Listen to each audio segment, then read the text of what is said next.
souvent, on se faisait dire, ben, faut être tough en affaires, faut être tough, faut être un requin, puis il faut aller chercher tout ce que c'est à la table. Mais avec le recul, c'est pas comme ça que je suis, puis je suis pas comme ça que je suis comme gestionnaire aujourd'hui, puis c'est bien correct, puis ça fonctionne assez bien.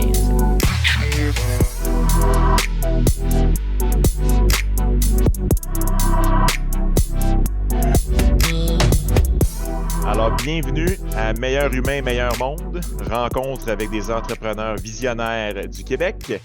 Nos invités aujourd'hui, parce qu'ils sont du nombre de 2 personnes, les coprésidents de Les Entreprises 4 Sports, Jean-François Giroux, Félix Dion. Bienvenue, messieurs. Et Merci. merci beaucoup d'avoir accepté notre invitation. Également Plaisir d'être là. avec moi comme toujours, mon associé Normand Chadwick. Normand, bienvenue cet après-midi. Salut. Et je suis Tristan Laliberté. Normand et moi sommes tous deux du cabinet de services financiers Diversico Finances Humaines. Et on dessert des clients comme ces messieurs que je connais depuis quand même plusieurs années. Alors, je vais faire un peu le préambule, Jean-François puis Félix. On se parle au-dessus en passant. Il n'y a pas aucun entrepreneur ici qu'on a vous voyez, fait que attendez-vous pas à ce genre de privilège non plus. Et même chose en retour. Fait que Jean-François, je te connais depuis même avant Catsport.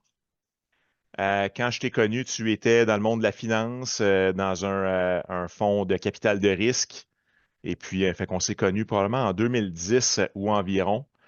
Les entreprises Catsport, votre aventure ensemble, et puis c'est à ce moment-là que je t'ai rencontré, Félix. Vous avez fait l'acquisition, donc c'est une histoire de reprenariat, acquisition de les entreprises Catsport qui était à ce moment-là distributeur de matériel de sport dans des écoles du Québec. Et vous me corrigerez sur les choses que je peux peut-être échapper là en chemin. Et puis, 10 ans plus tard, 10 fois plus gros, super succès de reprenariat dans votre cas. Et puis, bien évidemment, j'ai bien hâte de vous poser toutes sortes de questions sur comment vous avez fait ce succès incroyable avec l'entreprise.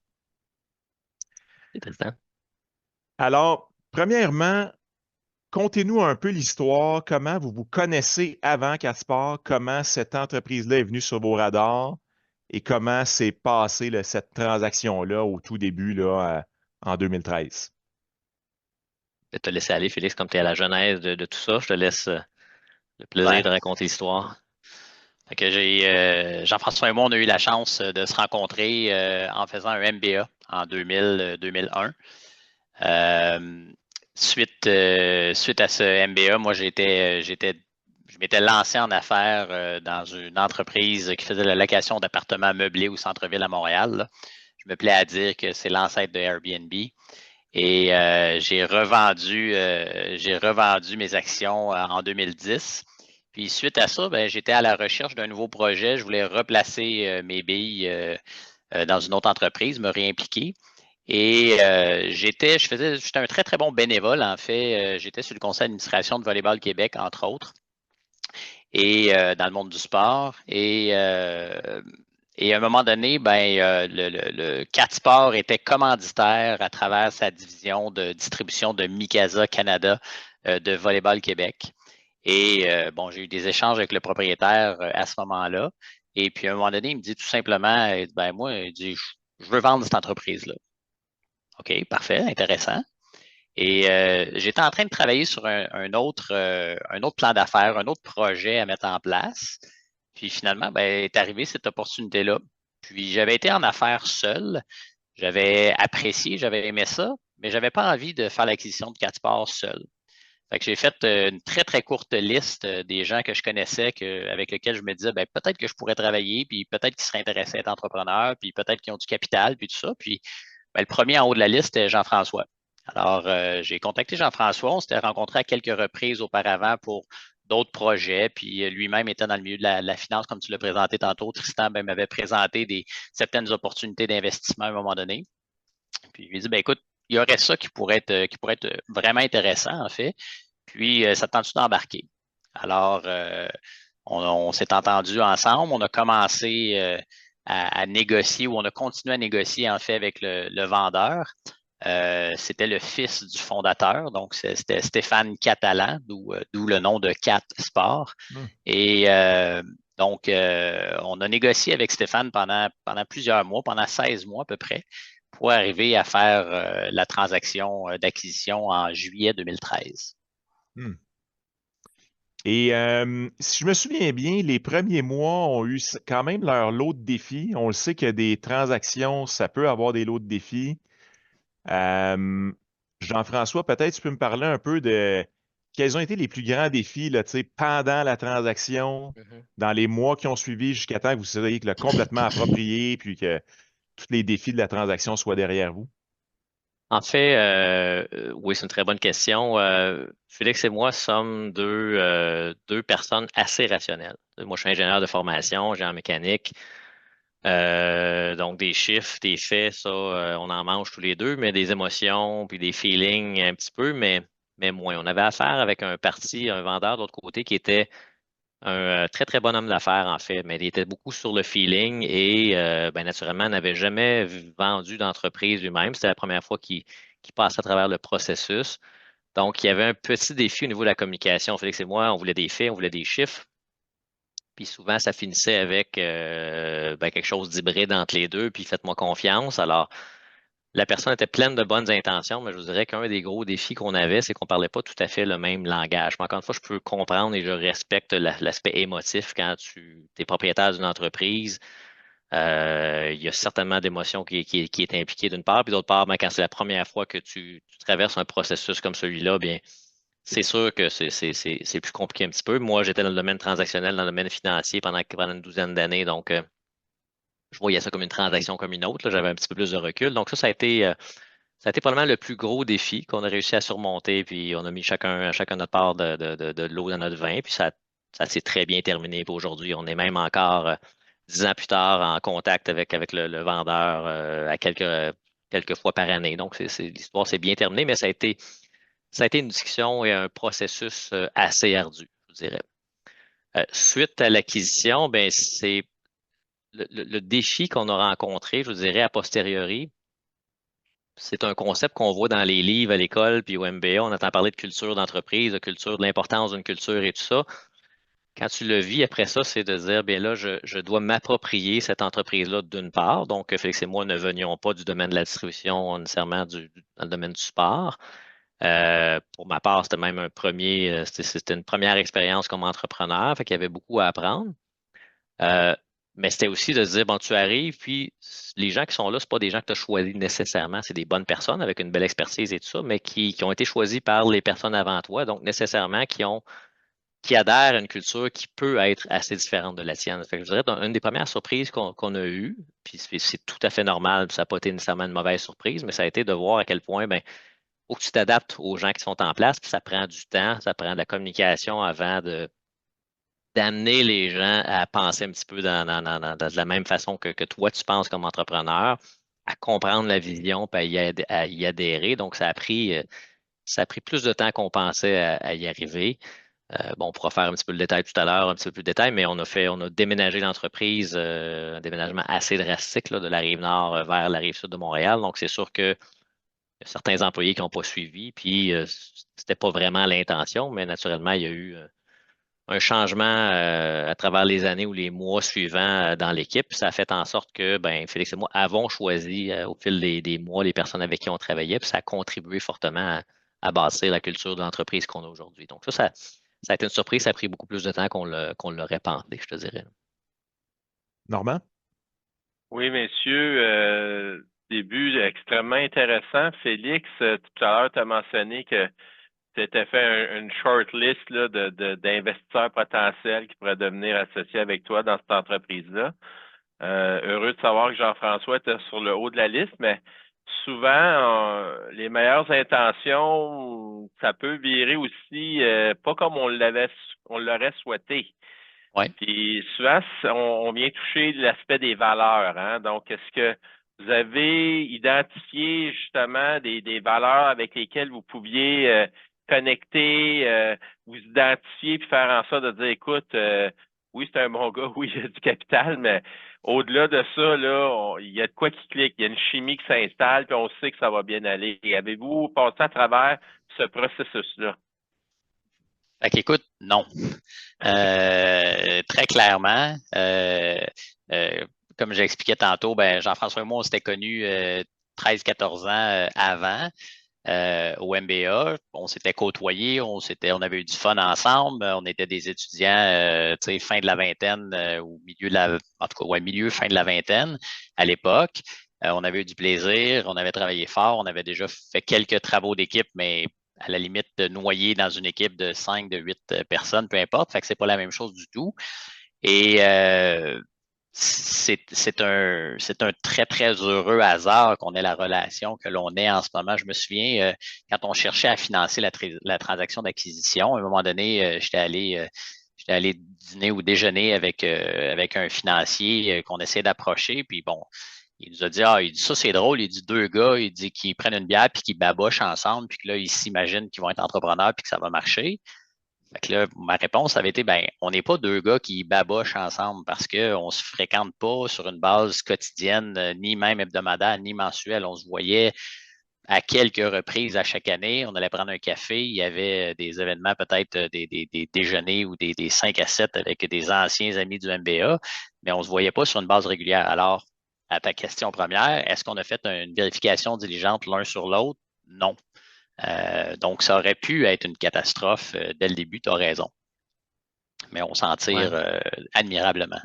Si je peux ajouter, par contre, effectivement, mais je pense que ça s'est fait de façon naturelle, c'est-à-dire que dans le processus de due diligence, clairement, je pense que quelque chose qui nous rejoint, c'est une espèce d'humilité dans tout ce qu'on fait. C'est-à-dire que on dit toujours, nous, on veut retenir la meilleure idée, on ne veut pas retenir l'idée de Jean-François, on ne veut pas retenir l'idée de Félix. De toute façon, dès qu'on met des idées sur la table, ça devient l'idée de tout le monde. Puis l'idée, c'est de prendre la meilleure décision possible pour le bien de l'entreprise. Fait que rapidement, on s'est rendu compte de façon naturelle qu'on avait du fun à travailler ensemble parce que d'une part, comme je le disais tout à l'heure, ben on est des gars avec une certaine dose d'émotivité, mais à la base, on est des gars assez analytiques et ça prend des chiffres et des faits. Tous les deux, on parle pas mal le même langage, d'une part, puis d'autre part, mais rapidement, c'est Félix qui a amené le deal à la table, mais ça n'a jamais été son deal, ça n'a jamais été sa compagnie, ça n'a jamais été, il n'a jamais tenté de prendre, je dirais, avantage, c'est pas le bon terme, mais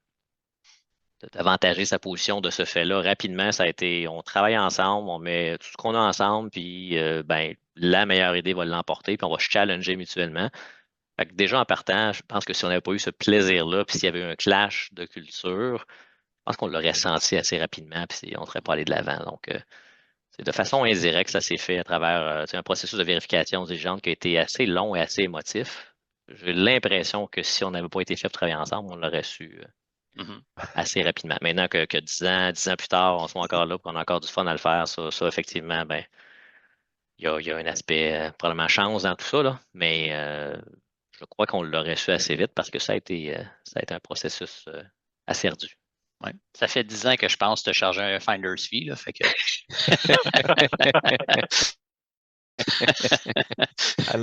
Fait que, messieurs, vous êtes co-présidents. Vous avez des parcours qui se ressemblent jusqu'à une certaine limite. Deux personnes, vous décrivez comme assez cartésien dans les deux cas. Vous avez abouti en quelque part au MBA tous les deux. Vous êtes 50-50 dans une business en vote et en participation. Comment avez-vous défini vos imputabilités et comment est-ce que vous vous complétez qui fait en sorte que ce succès-là est vraiment là, incroyable tel qu'il est? Si je peux me permettre, effectivement, ça a été il a fallu s'adapter, ça a été un défi à un certain moment donné dans la vie de l'entreprise, en ce sens que, tu sais, Félix et moi ne sommes pas le cas d'entrepreneur ou de coprésident classique où tu as typiquement le défonceur de porte, le vendeur qui va vendre à peu près n'importe quoi, n'importe qui, mais ne demande pas de regarder ou d'analyser des chiffres. C'est pas sa job, ça ne l'intéresse pas, versus typiquement l'autre personne qui est plus peut-être un background comptabilité, puis lui, c'est l'aspect opérationnel qui l'intéresse, mais le pas devant une foule, ne demande pas de rencontrer un client, ça ne l'intéresse pas. Félix et moi, c'est pas ça du tout. Tous les deux, on est très, très curieux. On veut comprendre qu'est-ce qui se passe dans l'entreprise. On veut comprendre ce qui se passe dans chacune des fonctions de l'entreprise. Donc, effectivement, il a fallu s'adapter. Ça a été naturel, ça s'est bien fait. Mais à un moment donné, il a fallu le faire de façon formelle. Ça, c'est une chose qu'on a apprise à travers les années. Tu sais, des fois, on assume que les choses sont comprises, sont claires. Ben, il a fallu faire un organigramme, clairement, puis le démontrer, puis l'afficher, puis dire, mais telle personne se rapporte à Félix. Puis si cette personne-là vient me voir, moi, pour une question qui est en lien avec les ventes ou le marketing, ben, c'est à moi d'avoir, à moins qu'il y ait une urgence, puis Félix soit absent, mais c'est à moi aussi d'avoir je dirais, la rigueur de dire, bien, c'est quoi, package ça, puis va voir Félix avec cette question-là, puis je suis certain que ça va lui faire plaisir de t'aider. Donc, ça s'est fait, ça a été plus difficile en ce sens que tous les deux, on a vraiment de l'intérêt à peu près dans toute l'entreprise, mais de façon naturelle. Félix est en plus du domaine du sport, a pris le lead de l'aspect plus marketing, vente et marketing, et la fonction RH également. Félix est très fort sur plus fort que moi sur le relationnel, par exemple. Ben, moi, naturellement, peut-être plus mon background en ingénierie m'a mené vers plus l'opérationnel, l'entrepôt logistique, les achats, la comptabilité, tout ça. Mais effectivement, il a fallu clarifier et à travers les années parce qu'effectivement, dès qu'il y a une petite zone grise, c'est pas long que quelqu'un qui n'est pas mal intentionné, mais un employé va mettre le pied dedans et dire OK, ben là, Félix m'a dit ça, Jean-François m'a dit ça, là, quelle est la marche à suivre? Donc, ça a été un petit défi, mais une fois qu'on a compris ça, on ne peut jamais trop communiquer, on ne peut jamais être trop clair. Ben, ça a aidé énormément. Puis c'est une force parce que, encore une fois, je pars en vacances 2, 3 semaines de temps. Ben, Félix est capable de reprendre la plupart de mes dossiers, puis maintenant même d'autres personnes dans l'entreprise. Là, mais pendant plusieurs années où on était un petit peu tous les deux plus seuls, ben c'était une joie d'être en mesure de pouvoir dépendre l'un sur l'autre et se fier l'un sur l'autre parce qu'il n'y avait pas nécessairement de trou noir dans notre expertise, dans nos champs d'intérêt en lien avec l'entreprise. Félix, je t'ai vu faire un drôle de sourire quand Jean-François a dit que tu t'occupais des RH. Qu'est-ce que ça voulait dire, ce drôle de sourire-là? Ben, en fait, c'est une fonction pour, tu sais, Jean-François est très gentil de dire que je suis plus fort dans le relationnel.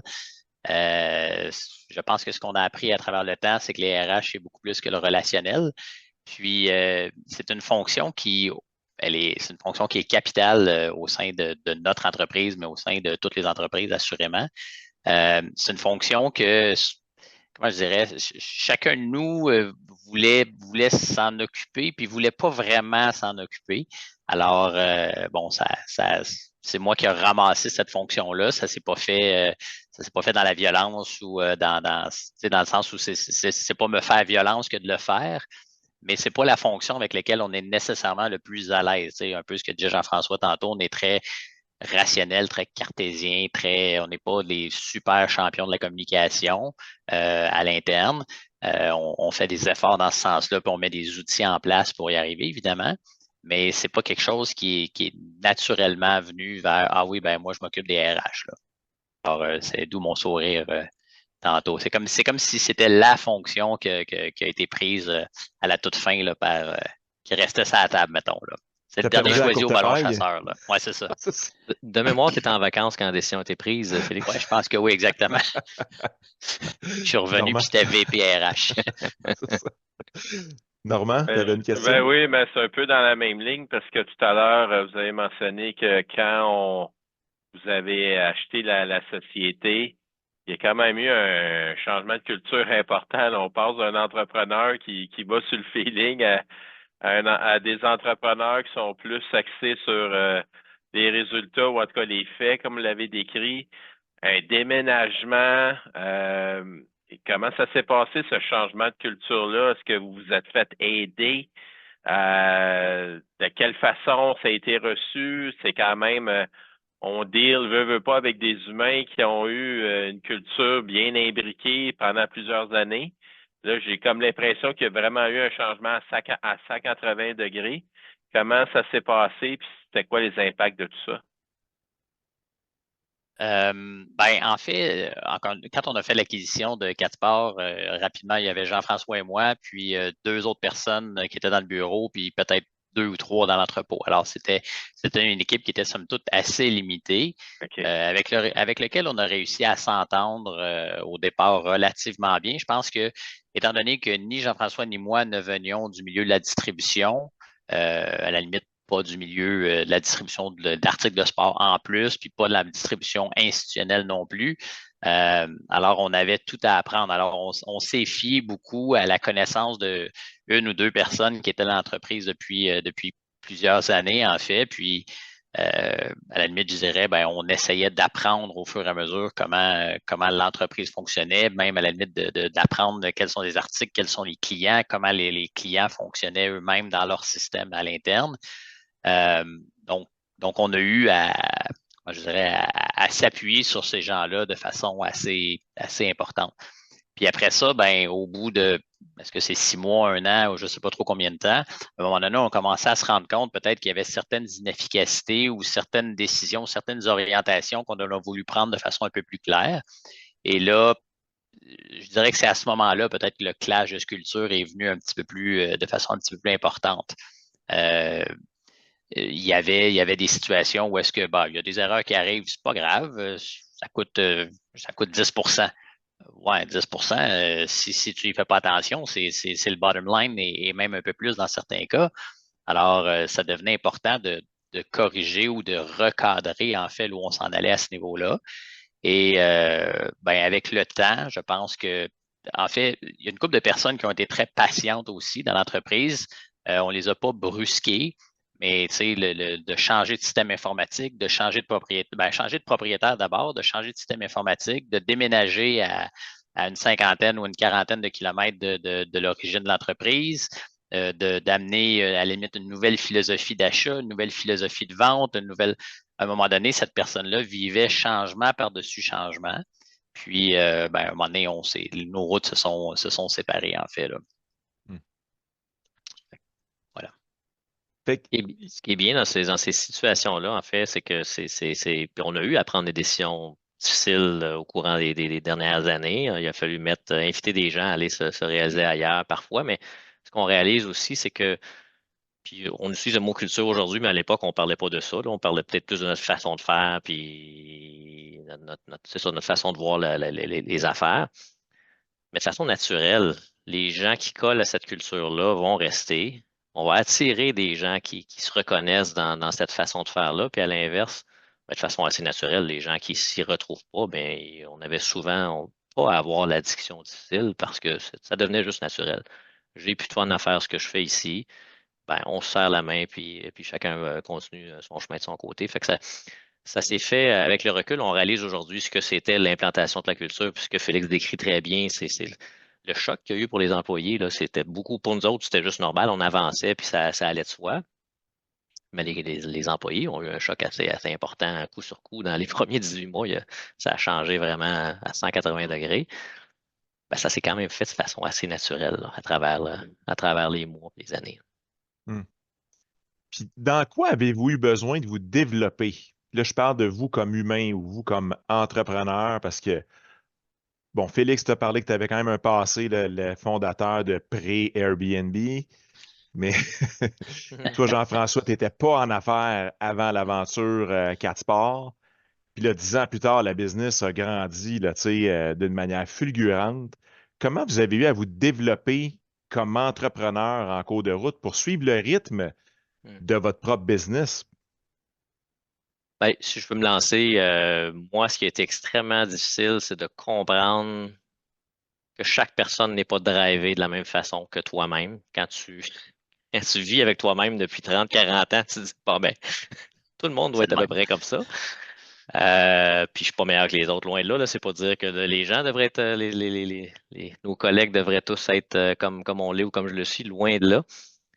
Mais c'est de réaliser, puis essayer de comprendre ce qui drive les gens, puis de réaliser que c'est nécessairement pas la même chose que toi. Donc, se mettre à leur place, d'une part, ça a été difficile. L'aspect communication qui est imbriqué dans tout ça, moi, c'est clair, me semble, on s'en va par là. On l'a dit une fois. À vous des questions, non, on avance. L'aspect communication, pour moi, ça a été tout un choc. C'est d'assumer que les gens, toujours assumer que les gens ne comprennent pas nécessairement où tu t'en vas. Puis je suis le premier à blâmer. Là, la communication, on n'en fait jamais trop. D'être clair, qu'il n'y a pas de place à l'ambiguïté, puis de poser des questions, puis d'écouter, donner la chance aux gens de parler, de s'exprimer, puis de les écouter véritablement. ça a pris du temps avant que j'assimile ces concepts-là. Et Dieu sait que je ne les maîtrise pas encore aujourd'hui, mais c'est quelque chose qui m'a demandé, qui a été très, très difficile pour moi dans les premières années, qui l'est encore, mais étrangement, qui aujourd'hui m'apporte énormément de plaisir et d'accomplissement. Moi, de voir les gens embarquer dans notre vision, pousser le projet qu'on a repris, Félix et moi, il y a une dizaine d'années, puis pousser avec nous dans la même direction, puis ramer dans la même direction, puis de voir des gens s'accomplir ce faisant.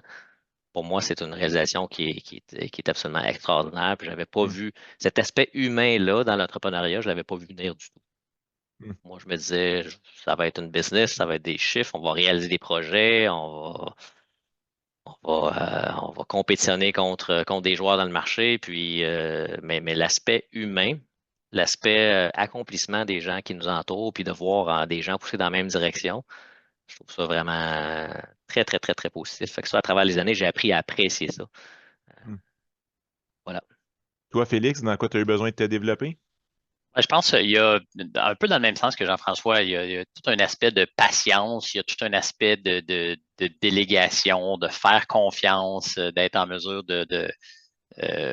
effectivement d'expliquer puis d'encadrer pour déléguer puis pour permettre à la personne de se réaliser puis de se dépasser puis même de nous amener plus loin. Fait que, effectivement, c'est probablement l'aspect qui était le plus challengeant.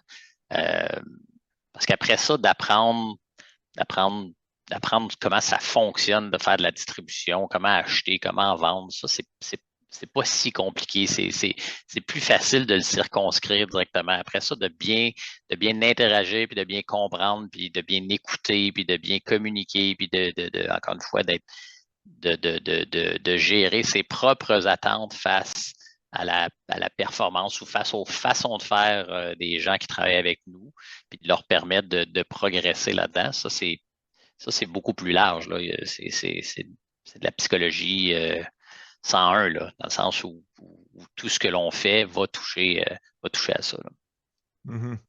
Puis en plus, vous avez parlé de choc culturel, mais vous n'avez vécu plus qu'un. Parce que ben ça, vous autres, vous avez fait des acquisitions, je me souviens pas combien, mais quelques-unes quand même en cours de route, là, qui a fait partie de votre plan de croissance. Briefez-moi un peu là-dessus. Puis en même temps, encore une fois, ce sont de nouveaux externes qui arrivent dans l'entreprise, puis que vous devez un peu contagionner là, de la culture que vous avez implantée là, dès le début. Parlez-nous un peu là, du cheminement des acquisitions que vous avez fait. En fait, on a fait quelques acquisitions, en fait, 3 acquisitions suivant celle de Caspar. Il y a eu 2 acquisitions qui ont été des acquisitions un petit peu plus classiques, c'est-à-dire une intégration, ni plus ni moins, d'une équipe, achat d'actifs ou achat d'inventaire, puis intégrer l'équipe directement chez Caspar. La première, je crois, a lieu en janvier 2016, si je me trompe pas. C'était un compétiteur ici plus local. En avril 2020, a suivi une acquisition dans la région de Toronto. Ça aussi, on a fermé les opérations de logistique là-bas. On a conservé le nom et l'entité légale et tout ça, mais on a gardé des personnes plus en mode travail à distance, pour cette entreprise-là. La transaction qui a peut-être été la plus demandante au niveau intégration puis choc de culture, ça a été celle qu'on a fait en 2021, en avril 2021. La question de probablement notre plus gros compétiteur dans l'Est du Québec, une entreprise qui est basée à Québec, justement, qui était somme toute de taille assez similaire à ce qu'est CatSport, avait aussi un historique assez similaire. C'est-à-dire que les 2 entreprises avaient débuté en affaires au milieu des années 80. Là, fait qu'il y avait les gens là-bas aimaient dire qu'on était frères et sœurs qui avaient été un peu séparés à la naissance. C'était 2 entreprises qui se ressemblaient beaucoup, mais avec une culture et une façon de faire assez différentes.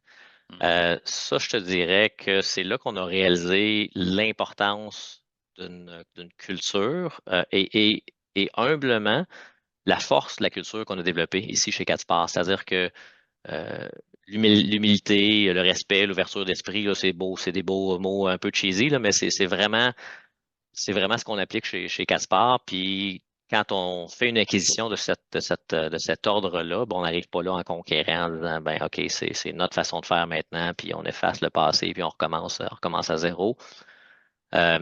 On écoute les gens, on essaie de prendre ce qui se fait de mieux dans chacune des entités, l'adapter puis d'aller de l'avant. Je te dirais que cette dernière transaction-là, qui était d'une taille humblement là, pour nous, c'était une assez grosse transaction.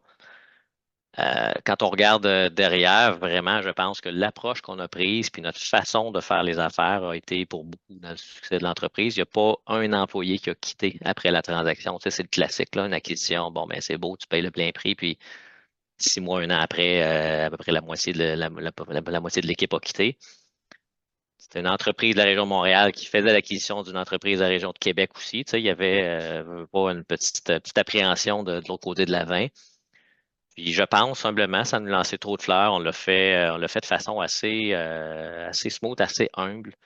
Ce qui fait qu'aujourd'hui, on est extrêmement fiers du résultat, là. Comme je disais tout à l'heure, une des mesures du succès pour nous, c'est que les employés non seulement les employés n'ont pas quitté, on a fait la promotion de gens à l'interne qui aujourd'hui s'accomplissent et réussissent des choses absolument extraordinaires pour nous. Donc, il faut dire que suivant la transaction, c'était convenu que la directrice générale qui était sur place depuis 36 ans quittait.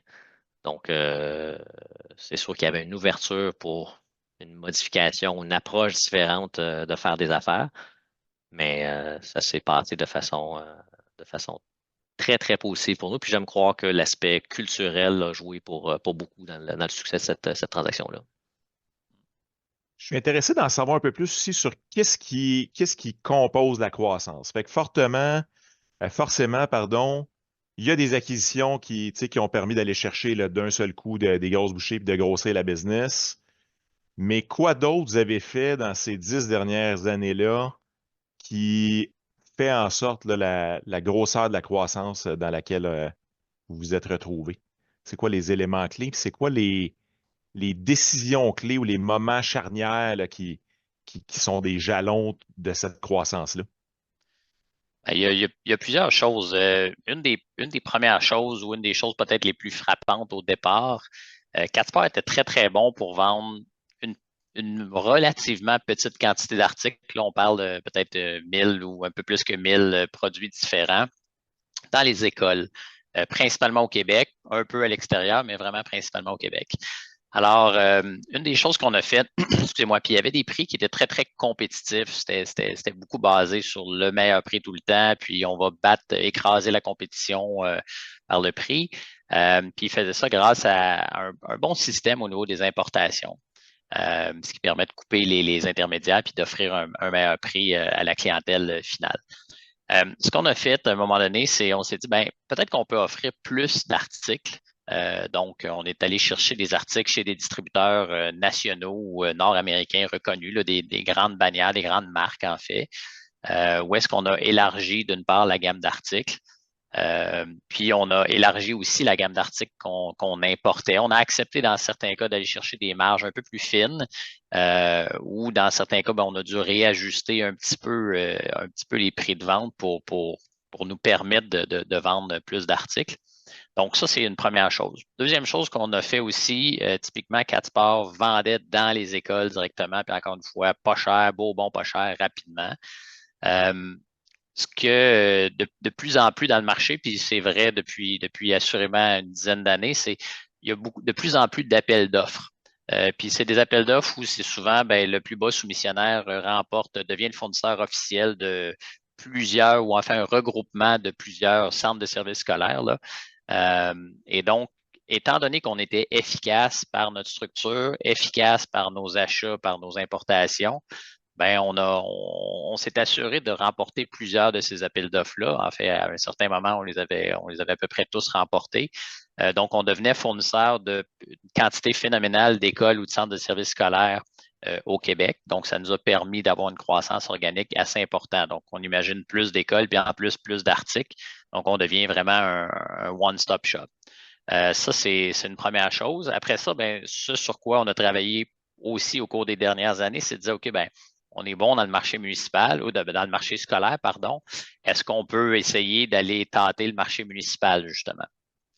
Notre division à Québec est assez forte dans ce domaine-là, puis on en fait la promotion, puis on essaie de devenir de plus en plus pertinent justement pour ce marché municipal. Quand on parle de marché municipal, on parle autant des terrains de baseball, des terrains de soccer, qui sont des installations permanentes ou semi-permanentes dans les villes, mais aussi tout ce qui est camp de jour que les villes peuvent organiser durant l'été. On avait aussi, on l'a fait un petit peu moins dans les dernières années, mais on a travaillé à ouvrir aussi le marché vers le marché des garderies, des CPE, des centres de petite enfance ou des choses comme ça. Donc, tout ça. Puis, on a essayé de faire ça aussi à l'extérieur de la province. Donc, de vraiment aller étendre le territoire. Puis, le dernier segment que l'on a commencé, que l'on avait déjà d'une certaine mesure par ricochet avec la distribution canadienne de Mikasa Canada, en fait, ou de Mikasa, à travers Mikasa Canada. Puis ça, c'est la famille catalane qui avait cette entente-là depuis 2006 ou 2007, je dirais. On s'est assuré de mieux pénétrer le marché des détaillants de sport. Donc, tous les sports experts, les Canadian Tire, les sources du sport et compagnie un peu partout à travers le pays. Donc, on s'est assuré de leur offrir mieux encore la gamme Mikasa, puis d'élargir la quantité de produits dans cette gamme-là qu'on leur offrait.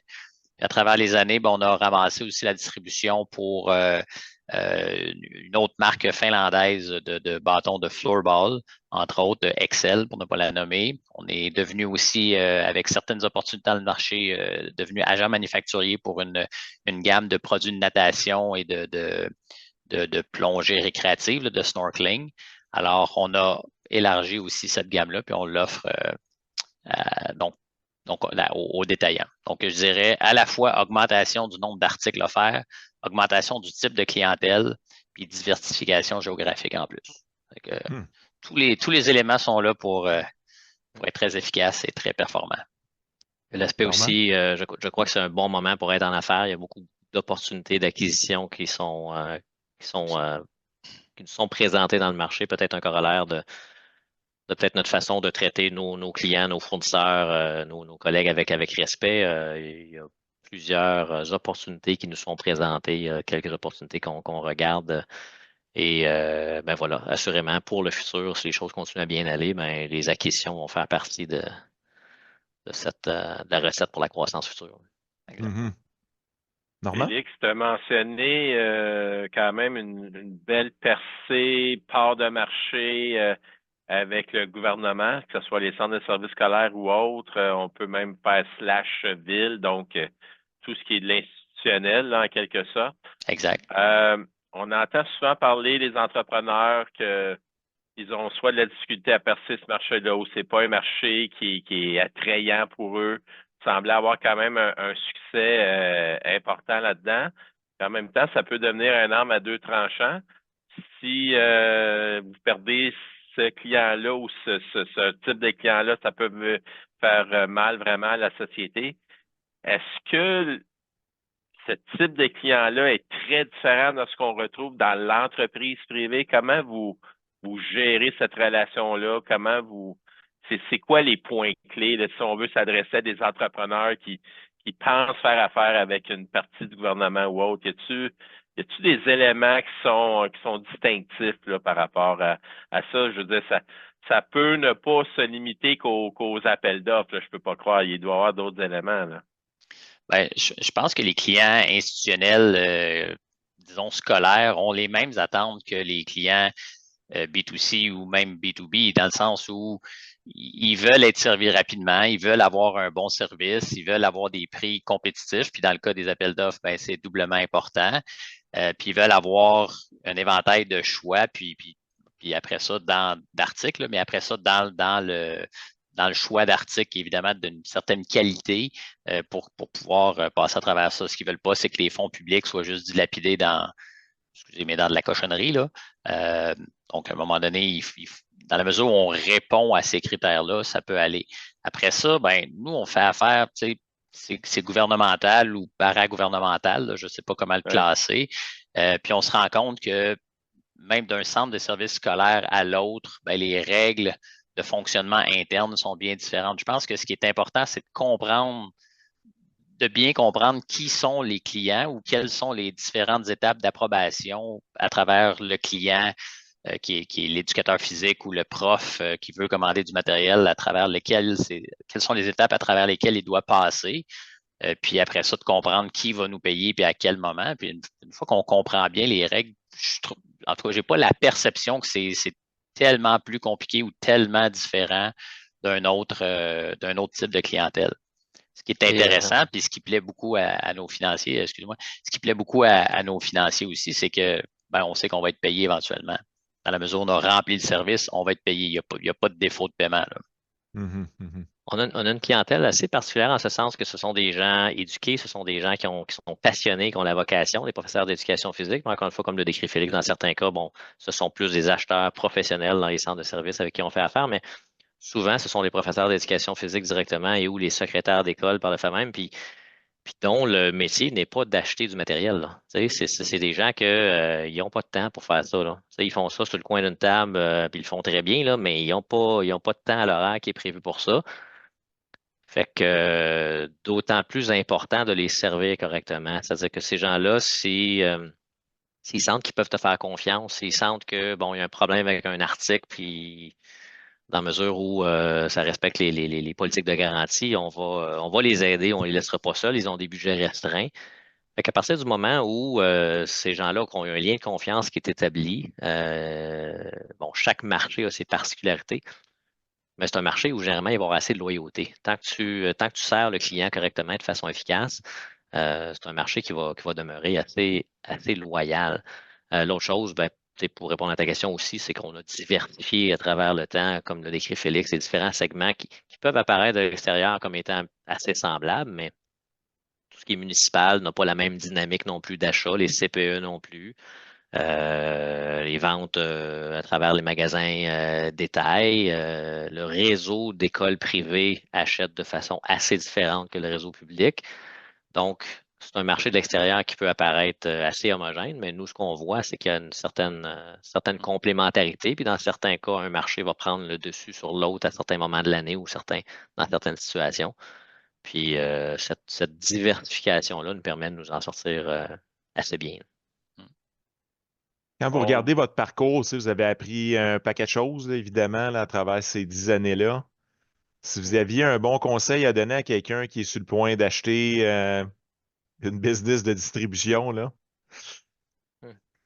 ça serait quoi avec toute l'expérience que vous avez acquise entre-temps?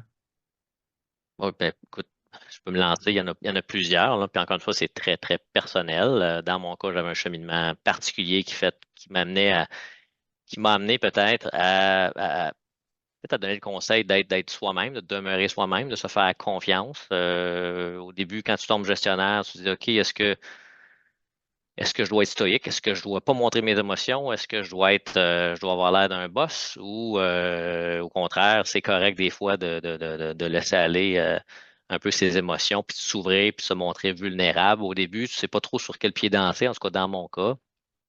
C'est quoi être un boss? Tu sais, c'est comment tu dois agir. Puis je pense que c'est de se faire confiance puis de rester soi-même. Tu sais, quand tu es qui tu es, les gens qui veulent s'associer à toi vont rester. Puis ceux qui veulent pas, ben, ça collera pas, puis chacun va partir de son côté. Donc ça, je sais que c'est, encore une fois, ça a l'air très cliché. Dans mon cas, c'est quelque chose peut-être que j'aurais dû me faire confiance plus tôt dans le processus, dans le domaine du financement où j'étais. Le domaine, il y avait certains égaux, puis souvent, on se faisait dire, ben, faut être tough en affaires, faut être tough, tu sais, faut être un requin, puis il faut aller chercher tout ce que ça a à table. Mais avec le recul, c'est pas comme ça que je suis, puis je suis pas comme ça que je suis comme gestionnaire aujourd'hui, puis c'est bien correct, puis ça fonctionne assez bien pour moi, et pour nous d'ailleurs, on se ressemble beaucoup là-dessus, Félix et moi. L'autre chose, c'est de ne pas hésiter, puis ça revient toujours, mais de ne pas hésiter à aller chercher de l'aide, là. Rapidement, quand on n'a pas la réponse, on parle à des gens dans le réseau. On a développé à travers les années un réseau de qualité, donc faites partie. Puis quand on a besoin d'aide, on en demande. Tu sais, on n'a pas la prétention de tout savoir. Puis rapidement, ben, on va s'entourer des gens qui ont des meilleures réponses que nous pour des problèmes auxquels on n'a pas, dans lesquels on n'a pas nécessairement d'expertise. Fait que ça, je pense que c'est aussi un cliché, mais c'est extrêmement important de le faire. Donc, c'est ce que j'aurais à dire. Normand? On entend beaucoup parler de la forme physique de nos jeunes, de nos ados, de la population en général. Et vous êtes carrément dans ce marché-là, dans le sens où vous fournissez, vous vous répondez à une demande d'article où on va pratiquer du sport, où on va faire différentes activités. On parle d'être meilleur humain, meilleur monde. Vous avez clairement une empreinte à laisser au niveau de la société. Comment vous vous positionnez par rapport à la condition physique, à ce qu'on voit chez nos jeunes? Il y a carrément eu un changement en matière de pratique sportive ou d'activité physique, en tout cas. Comment vous vous sentez là-dedans? Est-ce que vous laissez une empreinte au niveau de la société, d'avoir un impact significatif? Quelles sont vos pensées là-dessus? Écoute, est-ce qu'on a un impact significatif sur la santé des jeunes? J'ai de la misère à dire oui. J'ose, en fait, probablement. En même temps, si on n'était pas là, ben les ballons, puis les raquettes, puis les filets, puis peu importe les articles que l'on vend dans les écoles seraient vendus ou seraient achetés ailleurs. C'est ça. Moi, ce que je pense qu'on peut faire, puis qu'on doit continuer à faire, puis c'est une préoccupation, puis c'est ce qui nous permet d'être compétitifs, c'est demeurons efficaces, offrons un bon service à notre clientèle, puis demeurons efficaces dans nos opérations pour permettre d'offrir un bon prix, un prix qui est juste. Puis ça, ben, ça va permettre, à la limite, d'acheter un peu plus de ballons, un peu plus de gants, un peu plus de peu importe l'article de raquette. Puis ça va permettre d'avoir un peu plus de jeunes qui bougent en même temps dans le gymnase. Ça, c'est une chose. Plus que ça, je vois pas comment. J'aimerais ça dire oui, c'est notre préoccupation de tous les jours, de tous les instants. On est somme toute un distributeur d'équipements. On pratique des activités physiques, on essaie de demeurer en forme, on veut que notre équipe soit en forme. Après ça, je veux dire, c'est assez limité peut-être l'impact qu'on peut réellement avoir. On voit ça, on voit cette évolution-là. Moi, je me dis que je trouve ça plus périn, plus porteur, plus intéressant de vendre de l'équipement de sport parce que justement, je sais que l'usage à l'autre bout va être plus positif. Je pense pas que je serais un distributeur. Je pense pas que je serais un cigarettier, mettons. Ça serait contre mes valeurs.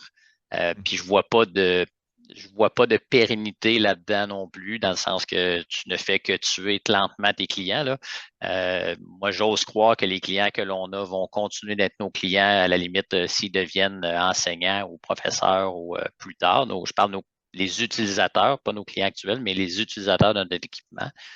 Mais à part ça, bien humblement, je ne vois pas l'impact réel que l'on peut avoir sur la société avec ça. On essaie d'être efficace, leur donner du bon stock, bon prix. C'est ça.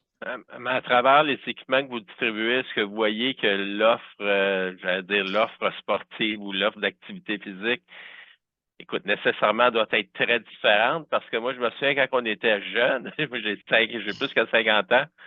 Écoute, on jouait au baseball, on jouait au hockey, on faisait du vélo, on jouait au ballon chasseur, de temps en temps au badminton, puis de la natation. Tu sais, je veux dire, le monde tournait pas mal autour de ça. Aujourd'hui, je regarde nos enfants, nos petits-enfants. L'offre sportive est beaucoup plus vaste et extrêmement diversifiée. Donc, j'imagine que c'est quelque chose que vous voyez, ça, quand même, là, dans ce que vous distribuez. Oui, effectivement. C'est quelque chose qu'on voit. C'est quelque chose pour lequel on est assez, dans ce sens-là, c'est quelque chose pour lequel on est assez friand. Dans le sens qu'on est à la recherche ou on est à l'affût, à tout le moins, de nouveautés. Catsport contribue à introduire dans le marché canadien des sports ou des activités physiques qui viennent de Suisse, de Belgique, qui viennent de Hollande. Puis on essaie de faire la promotion de ces activités-là dans le marché québécois et canadien. Ce qu'on vient offrir à ce moment-là, c'est plus des nouveaux moyens d'action pour les profs. À la limite, peut-être que l'impact peut être que si quelqu'un accroche pas un peu sur ce que tu disais tantôt, le baseball, un peu le badminton, la natation puis le vélo, peut-être qu'il va accrocher sur le UFO ou peut-être qu'il va accrocher sur le footbasket ou peut-être qu'il va accrocher sur autre chose là, que le poolball qu'on a réussi à introduire dans le marché canadien. Mais c'est ça. Mais il va jouer plus au poolball et au footbasket qu'au baseball. Il va être actif de la même façon. C'est certainement que, comme tu décris, là, les bonnes vieilles parties de ballon chasseur où il restait toujours les mêmes C'est même 3-4. 2-3 Les last gars man standing. baraqués. Ouais, je faisais pas partie de ceux-là, malheureusement, mais ça, c'était pas un sport très. La collaboration ou l'envie de faire une activité physique qui donnait envie, c'est-à-dire aux jeunes qui avaient peut-être pas le même physique. C'est ce qu'on voit, moi, le plus gros changement que je vois, c'est aujourd'hui les activités. C'est pas des jeux auxquels moi je suis habitué de jouer dans la cour d'école. Puis ça, c'est extraordinaire. Je peux imaginer aujourd'hui que ce soit garçon ou fille, du super athlète qui est en super forme, la personne qui est peut-être moins versée vers l'activité physique, c'est la différence majeure qu'on voit aujourd'hui. Puis c'est exactement au point de Félix, les activités qu'on tente d'amener dans les écoles de plus en plus, les nouveautés qu'on amène, c'est parfaitement en accord avec cette approche-là. Là. On veut que de plus en plus de gens trouvent leur compte dans les activités physiques, à la différence de comment c'était il y a quelques années quand on était au primaire. Ça a Pour aller un peu évolué de façon positive. Je suis intéressé de faire du pouce un peu sur l'angle que Normand a amené là, autour de meilleur humain, meilleur monde, l'empreinte que vous pouvez laisser. Depuis le début de l'entrevue, vous avez énormément parlé de capital humain, de vous-même, comment vous avez dû vous développer dans l'aspect communicationnel, développement de l'équipe. Vous avez beaucoup parlé que les challenges, ou en tout cas ce que vous avez dû entreprendre beaucoup au niveau de la culture. La dernière fois qu'on s'est vu, d'ailleurs, vous partiez sur un lac à l'épaule. Le point que je fais avec ce que Normand vient de dire, de plus en plus, les entreprises vont avoir aussi un volet très social, mission, valeur, l'empreinte que la société veut laisser en arrière. Vous en êtes où, vous, en ce moment, vous et vos équipes, là, par rapport à ça? En fait, on en est beaucoup dans l'inclusion, dans le travail d'équipe pour l'instant. C'est là-dessus qu'on mise. C'est-à-dire qu'on est en train de revoir nos valeurs d'entreprise et puis ça va devenir assez central dans notre façon d'évaluer les gens avec qui on choisit de travailler. Ça va être le point sur lequel on va mettre l'emphase pour les prochains mois. Donc voilà, je ne sais pas si tu peux complémenter, Félix, mais ce qui est sorti très fort de notre lac à l'épaule, c'est vraiment l'aspect valeur qu'on va mettre de l'avant qui va servir de filtre pour à peu près toutes les décisions d'affaires qu'on va prendre là, dans les mois à venir. Mm-hmm. On se Félix, rend est-ce que compte, tu voulais compléter? ouais, très, très rapidement, on se rend compte que notre équipe de gestion est très, très commise, très, très engagée. Puis en fait, que ben, c'est un peu clair parce qu'on voyait ça venir aussi, dans le sens où on a su s'entourer de gens qui nous ressemblent. Donc, on se rend compte que les gens qui sont proches de nous, qui sont dans l'équipe de gestion, partagent des valeurs, puis des approches, puis des façons de faire, puis des comportements même qui sont assez semblables aux nôtres. Fait que ça devient plus facile, étant donné que toute l'équipe de gestion, toute l'équipe de direction se partage très, très bien, puis de façon intrinsèque ces valeurs-là. Ben à ce moment-là, ça devient plus facile aussi de les diffuser dans l'ensemble des équipes. Là. Mm-hmm. Aujourd'hui, notre vision, notre mission, les valeurs, c'est très bien. Il faut revoir ça parce que c'est un peu fret, là. C'est rigueur, innovation, efficacité, c'est super, c'est très beau, puis ça fait vraiment partie de qui on est, mais c'est pas très parlant pour quelqu'un, pour un collègue qui veut, qui cherche à savoir c'est quoi cette bébête-là, là. Ça a l'air de quoi les gens qui travaillent chez Catspar. Fait qu'on on cherche, en fait, on a trouvé vraiment, on travaille à compléter ce travail-là, définir un peu la mission d'entreprise, quelque chose qui est beaucoup plus parlant, qui nous représente beaucoup plus, puis des valeurs qui peuvent facilement se traduire en comportement, puis de la part de n'importe qui va joindre l'équipe. On achève tranquillement l'entrevue. Le temps passe vite en bonne compagnie. J'ai quand même une autre question que j'aimerais vous poser. Ben, à chaque fois qu'on se voit, tu sais, vous avez vieilli de quelques mois d'habitude. Puis je pense que ça va être comme ça pour le reste du temps aussi. Si on se projette, par exemple, dans une dizaine d'années, qu'est-ce qui vous reste encore à accomplir avec votre business pour que vous puissiez un jour dire, écoute, moi, je suis vraiment là, fier de la ride, content de peut-être remettre les clés à quelqu'un d'autre ou revendre ça, peu importe comment va se passer votre transition, mais qu'est-ce qui vous reste encore à faire pour dire, wow, mission accomplie, je suis prêt là, à faire autre chose maintenant? Si je peux me lancer, si je me reporte quelques années en arrière où on était, Félix et moi, humblement, là, puis tout le monde, chaque entrepreneur le vit, là, à un certain moment dans la vie de l'entreprise, tu es toujours retiré dans les opérations, tu éteins des feux, puis tu dis, Christy, on est à X millions de revenus. Si je fais 2 fois plus de revenus, il va juste falloir que je travaille 2 fois plus fort. On ne l'a pas dit tellement dans l'entrevue, mais une des valeurs qui nous rejoint beaucoup, Félix et moi, c'est l'aspect équilibre de vie, puis équilibre travail-famille. On est des gens qui travaillent fort, mais la famille, c'est non négociable. Le temps qu'on passe en famille, c'est très important pour nous. Mais tu sais, quand on avait un certain niveau de revenu, on se disait, je peux pas croire qu'on va croître 2 fois ça, on va juste travailler 2 fois plus, puis c'est un peu décourageant. Aujourd'hui, avec le recul, on voit que 2, 3 fois plus de revenus, 4 fois plus de revenus, c'est pas 4 fois plus de problèmes. Au contraire, quand tu atteins une masse critique, tu peux t'entourer de gens de qualité sur lesquels tu peux t'appuyer. Fait que ça te libère d'une chose des opérations. Ça te permet de te lever la tête et de regarder un petit peu plus loin, d'une part. Puis d'autre part, un peu ce que je disais tout à l'heure, c'est que tu travailles avec des gens de qualité, tu les vois se réaliser. C'est quelque chose qui est vraiment enrichissant. Fait que, tu sais, où je me vois dans 10 ans, on se mettait beaucoup de barrières, Félix et moi. On n'avait pas nécessairement l'ambition de devenir 10 fois plus gros qu'on l'est aujourd'hui. Aujourd'hui, c'est pas de l'ambition mal placée, mais c'est de dire, coudonc, the sky's the limit, là, parce que avec l'équipe qu'on a, avec les possibilités d'acquisition qu'on voit dans le marché, les gens de qualité qui vont joindre aussi le giron de l'entreprise. Des fois, on se dit, une acquisition, ça va être tant de revenus, ça va être beaucoup de défis.